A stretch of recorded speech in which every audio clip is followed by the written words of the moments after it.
శ్రీరామ జయం. శ్రీహాం వరదశ్యమాయుష్యమారోగ్యం ఆయుధాశ్యోమానమయ్యతే ధాన్యం ధనం ఇంద్రాయ సోమా పగడి కలసే దీర్ఘమాయు. జనరల్గా వచ్చే ఫోన్ కాల్స్లో లేదా ఈ మధ్యకాలంలో నేను పరిశీలన as of my investigation concerns నాకు వచ్చే ఫోన్ కాల్స్ని బట్టి లేదా నాకు ఉన్నటువంటి కొన్ని పరిశీలనలో నేను ఎక్కువ గమనిస్తుంది ఏంటంటే ఈ ఆస్తులు అనేవి ఇబ్బందుల్లో పడిపోయి ఉంటాయి. ఇబ్బందుల్లో ఉన్న ఆస్తుల గురించి నేను చెప్పాల్సింది.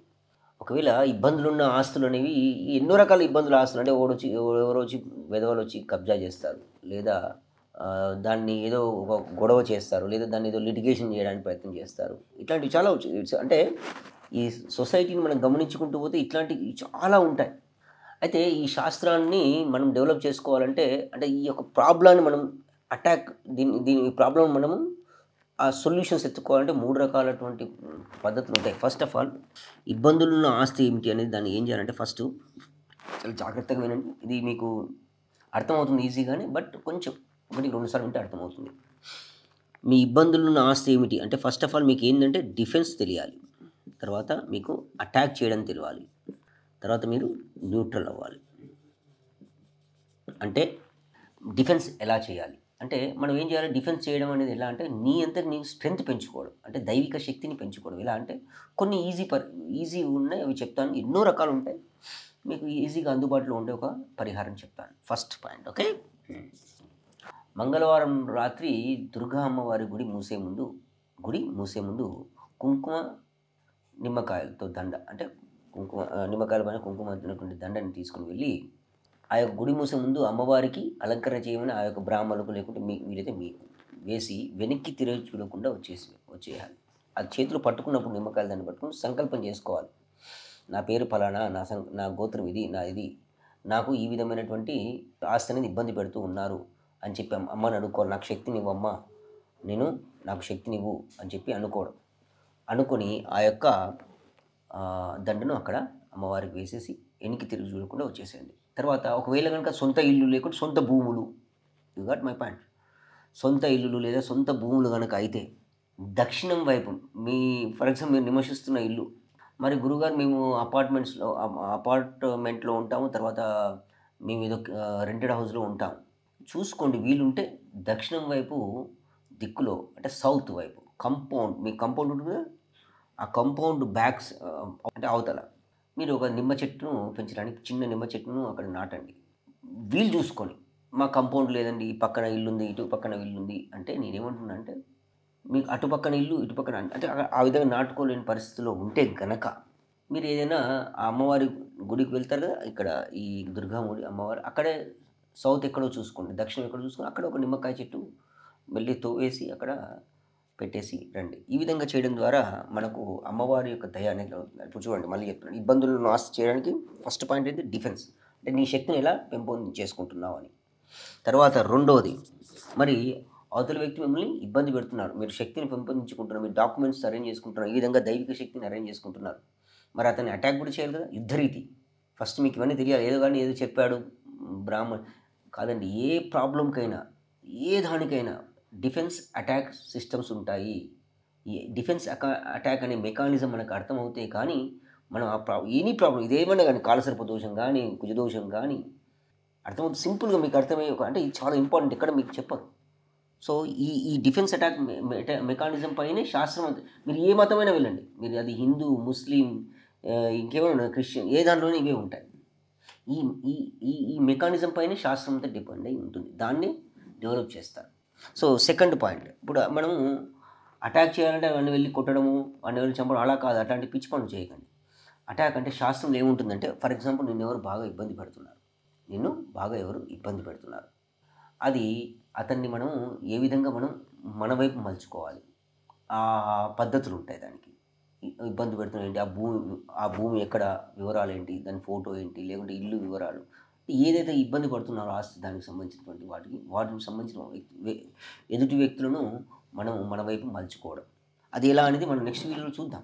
నెక్స్ట్ దీనికి ఈ defence mechanism, attack mechanism. For example ఇలా నేను చెప్పాను ఇంతకుముందు, ఇట్లా ఎన్నో పరిహారాలు ఉంటాయి. సబ్జెక్టుని బట్టి మనము ఆ యొక్క పరిహారం అనేది, ఆ యొక్క ప్లానింగ్ అనేది, ఆ యొక్క పద్ధతులు అనేది మనం పాటిస్తూ వెళ్ళాలి. ఇప్పుడు అటాక్ మెకానిజంలో ఫర్ ఎగ్జాంపుల్ అతన్ని మనం మేజర్‌గా మనం చేసేది ఏంటంటే, దానికి కొన్ని పద్ధతులుంటాయి. ముఖ్యంగా వాటిని మీరు ఊర్లలో మందు అంటారు. మరుగు మందు పెడుతుంటారు. వాడిని "అరేయ్! నన్ను ఇట్లా చేశాడురా, ఏదో చేశాడురా నేను అందుకే లొంగిపోయాను." మరుగు మందు అంటే ఏంటి? వశీకరణం దాన్ని. వశీకరణాలనేవి కరెక్ట్‌గా చెప్పాలంటే అసలు వశీకరణాలనేది శాస్త్రం అనేది వశీకరణాలనేవి లేవు. కానీ దానికి ఒక పేరు మన అందరికి అందుబాటులో ఉన్నది. దానికి ఒక వశీకరణం అని పేరు పెట్టుకున్నాం. ఇప్పుడు మరుగుమందు అని పేరు పెట్టుకున్నాం మనం. కానీ ఈ అటాక్ అనే మెకానిజంలో ఉండేటివి ఏంటంటే శాస్త్రం చాలా క్లియర్‌గా ఉంటుంది. ఎలా చేయాలి అటాక్స్ అనేది చాలా మెథడ్స్ ఉంటాయి. There are plenty of methods. ఇవి చేయాలంటే మనకి ఏంటి అంటే ఆ వ్యక్తి యొక్క వివరాలు, లేకుంటే ఆ వ్యక్తి ఎవరు, ఆ యొక్క ఎక్కడైతే ఇబ్బందులున్న ఆస్తి ఏంటి, దానికి సంబంధించిన అంటే ఆ ఊరు అది. దీన్ని మనం ఏ విధంగా లొంగబెట్టు ఫర్ ఎగ్జాంపుల్ కోర్టులలో ఉందనుకుందాం. ఫర్ ఎగ్జాంపుల్ ఆ ఇబ్బందులు రాసి కోర్టు కేస్ దాకా వెళ్ళింది. కోర్టు కేసులలో దాన్ని ఏ విధంగా మనం మలుచుకోవాలి దానికి కూడా పరిహారం ఉంటాయి. ఫర్ ఎగ్జాంపుల్ కోర్టు కేసులోకి వెళ్ళిందనుకోండి, మీ లాయర్ ఒక మంచి పెన్ను బహుకరించింది. తర్వాత ఆంజనేయ స్వామి గుడి మీరు అయితే కోర్టు కేసుకి వెళ్తున్నారో ఆ రోజు ఉదయమే లేచి ఆంజనేయ స్వామి గుడి దగ్గరికి వెళ్ళి మీ చేతిలో అగరబత్తులు అంటే మీ వయసు ఎంత ఉందో అంత, లేదా మీకు చాదనంత స్తోమత ఉన్నంత అగరబత్తులు చేతులు పట్టుకొని గుడి చుట్టుముట్టు తిరగండి ఆంజనేయ స్వామి. ఎలా తిరగాలి? మర మర మర అంటే రాముడిని కొంచెం ఉల్టా వేసి ఇలా మర మర మర మర. ఎవర్రా నా రాముడిని ఈ విధంగా పిలుస్తున్నాడు అని అనేటప్పుడు మధ్యలో ఫస్ట్ సంకల్పం చేసుకోవాలి. అయ్యా, నా నా యొక్క ఇబ్బందుల్లో ఉన్నటువంటి ఆస్తి కోర్టులో ఉన్నది. ఈ విధంగా ఇబ్బంది పడుతున్నాను. నేను ఎంతో మా తల్లిదండ్రుల నుంచి వచ్చే ఆస్తితో లేకుంటే నేను స్వయార్జితం ఏదో ఇబ్బంది పడుతున్నాను అయ్యా అని చెప్పి మనసులో అనుకొని ఆ చుట్టుముట్టు తిరగండి. మీ వయసు ఎంత ఉందో అన్ని తిరగండి. ఎవరైతే చేస్తున్నారో తిరిగేసి గర్భగుడిలోకి వెళ్ళకుండా ఆ యొక్క ధ్వజస్తంభం ఉంటుంది కదా, ఆ గుడికి సంబంధించిన ధ్వజస్తంభం దగ్గర ఆ యొక్క అగరబత్తులు ఇంకా ఉంటే వెలుగుతూ ఉంటే అక్కడ పెట్టేసి ఈ యొక్క ప్రాబ్లమ్ ఏమున్నది కదా దాన్ని సాల్వ్ చేయండి స్వామి. నేను వచ్చిన తర్వాత నా గురువులు ఎవరో పట్టుకొని వచ్చి మీకు మన్యసూక్త పారాయణంతో కూర్చున్నట్టే మీకు మంచి లేపనం చేసి మిమ్మల్ని నేను ఆరాధించుకుంటాను. అంతవరకు నేను గర్భగుడిలోకి రాను. నా సమస్య తీర్చు. నా సమస్యలో న్యాయం ఉంది. ఇట్లాంటివి అంటే చెప్తున్నాను. ఇట్లాంటి పరిహారాలు ఎన్నో ఉంటాయి. ఫర్ ఎగ్జాంపుల్ మీకు కాళికా అమ్మవారి యొక్క ఫోటో తీసుకొని స్ఫటికమాల తీసుకొని కొన్ని మంత్రం ఉంటుంది. ఇది నెక్స్ట్ వీడియోస్లో నేను చేస్తాను. ఒకవేళ ఈ ఇబ్బందులు ఆస్తి కోర్టు కేసులు దాకా వెళ్ళినా, లేదంటే కోర్టు కేసులు మీరు సానుకూల పడాలన్నా, లేకుంటే కోర్టు కేసులో మీరు విజయం సాధించాలన్నా ఎలా ఉంటుందనేది ఇట్లాంటి పరిహారాలు చాలా ఉంటాయి. నేను క్రితం కొన్ని ఛానల్స్ వాళ్ళు కూడా వీడియోస్ చేశాను. ఈ ఛానల్ కూడా నెక్స్ట్ మనం ఈ వీడియోస్లో మనం చూద్దాం. అంటే అటాక్ మెకానిజం ఎలా ఉంటుంది అనేది ఎన్నో ఉంటాయి. ఫర్ ఎగ్జాంపుల్ అది కోర్టు కేసు దాకా వెళ్ళలేదు. మీ మనుషుల మధ్యలో అంటే పెద్ద మనుషులు అంటాం వాటిని. పెద్ద మనుషుల మధ్యలో నడుస్తుంది అనుకుంటున్నాను. ఆ పెద్ద మనుషులు కూడా నీది కనుక సబ్జెక్ట్ కరెక్ట్ అయితే, అంటే నీ వైపే న్యాయం ఉంటే వాళ్ళు నీ వైపు ఎలా మరల్చి మాట్లాడాలి అనేది కూడా దానికి ఒక పద్ధతులు ఉంటాయి. అవి కూడా మనం నెక్స్ట్ వీడియోస్లో వీలైనంత వరకు మనం చూద్దాం. అంతేగాని ఈ వీడియోస్ ఎందుకు చేస్తున్నానంటే ఈ యొక్క ఇబ్బందులున్న ఆస్తి అనే ఒక కాన్సెప్ట్ పెట్టుకొని చాలా వరకు క్రైమ్స్ అనేవి జరుగుతూ ఉన్నాయి. కాబట్టి నేను as of my investigation concern నేను ఇవన్నీ పరిశీలన చేసి చాలా కేసులు విని నాకు వచ్చే ఫోన్ కాల్స్ విన్న తర్వాత నేను మీకు అందుబాటులో ఉన్న పరిహారాలు చెప్తున్నాను. దీనికి ఎంతో పెద్ద శాస్త్రం ఉంటుంది. బట్ మీకు అందుబాటులో ఉన్న పరిహారాలు మీ చేసుకునేటువంటి పరిహారాలు చెప్తున్నాను.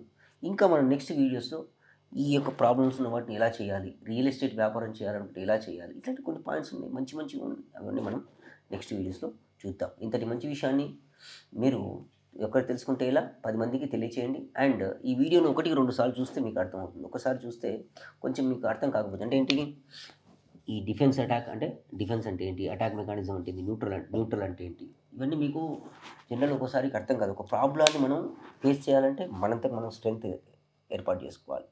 తర్వాత ఎదుటి వాడిని ఇబ్బంది పెట్టాలి. ఇప్పుడు ఏదో బాహుబలి సినిమా చూశారు. దాంట్లో ప్రభాస్ అనేటి ఆయన ఏం చేశాడు, యుద్ధం వెళ్ళేటప్పుడు ముందే అతని యొక్క మొత్తం సైన్యాన్ని అవన్నీ భూమిలో అవన్నీ పాతిపెట్టుకొని అవన్నీ చేస్తూ ఉంటాడు. కరెక్ట్ అండి. That is called defence. అవసరం వచ్చినప్పుడు ఏం చేశాడు, దాన్ని అటాక్ చేశాడు. అట్లా ఉండాలన్నాడు. నీకు కడుపులో గ్యాస్ట్రిక్ ట్రబుల్ వచ్చింది, లేకుంటే ఏదో కడుపులో నొప్పి వస్తుంది బాగా, వెళ్ళంగానే నిన్ను డాక్టర్ వెళ్ళగానే అటాక్ చేయడు కదా, నేను వెళ్ళంగానే నిన్ను సర్జరీ చేయడు కదా, అటాక్ చేసి నిన్ను సర్జరీ చేసి నీకు ఆపరేట్ చేయడు కదా. ఫస్ట్ ఏం చేస్తాడు, డిఫెన్స్ చేస్తాడు. దాని అంటే ఏంటి, ఆ కడుపులో నొప్పి ఎందుకు వచ్చింది దానికి ఫస్ట్ ఒక టాబ్లెట్ వేస్తాడు, తగ్గలేదు, మళ్ళీ ఏం చేస్తాడు, ఎండోస్కోపీలను ఏదో కొన్ని రిపోర్ట్స్, ఈసీజీలను ఇట్లా ఎక్స్రేలను కొన్ని రిపోర్ట్స్ తీస్తాడు. తీసి మళ్ళీ టాబ్లెట్స్ ఇస్తాడు, మళ్ళీ డిఫెన్సే చేస్తుంటాడు అంటే తగ్గడానికి. అయినను తగ్గలేదనుకో అప్పుడు 3rd 4th స్టేజ్లో ఏం చేస్తారు, అయ్యే ఏంటిది అని చెప్పి సర్జరీ చేస్తారు. ఆ సర్జరీ చేసిన తర్వాత కొద్ది గొప్ప మనకు ఉపశమనాలని ఏర్పడతాయి. This is called attack. అంటే శాస్త్రంలో కూడా ఇట్లా పద్ధతులు ఎన్నో ఉంటాయి. అంతేగాని ఒక హోమం చేయగాను, ఒక పూజ చేయగాను, ఏదో ఇలా మంత్రం చదవగాను, లేకుంటే అక్కడికెళ్ళాను, ఇక్కడికెళ్ళాను, ఆ గురువు అట్లా కాదయ్యా. ప్లీజ్ ఎడ్యుకేట్ కండి. నా ఉద్దేశం ఏంటంటే ఎడ్యుకేట్ కండి. డబ్బులు అనవసరంగా పోగొట్టుకోకండి. ఇది ఒక పెద్ద వ్యాపారం. ఇబ్బందులను ఆస్తనంగానే పెద్ద వ్యాపారం అయిపోయింది.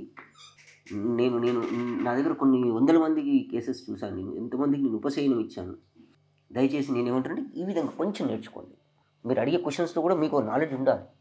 సో, దయచేసి ఇంతటి మంచి విషయాన్ని మన నెక్స్ట్ వీడియోస్‌లో ఇంకా నేర్చుకుందాం. మెకానిజం ఎలా ఉంటుంది, డిఫెన్స్ ఎలా ఉంటుంది, అటాక్స్ ఎలా చేయొచ్చు, ఇబ్బందులను ఆస్తి చేయాలంటే ఎలా, ఇవన్నీ మనం నేర్చుకుందాం నెక్స్ట్ విషయాల్లో. సో, ఇంతటి మంచి విషయాన్ని మీరు ఒక్కటి తెలుసుకోకండి. 10 మందికి తెలియజేయండి. శ్రీరామ జయం.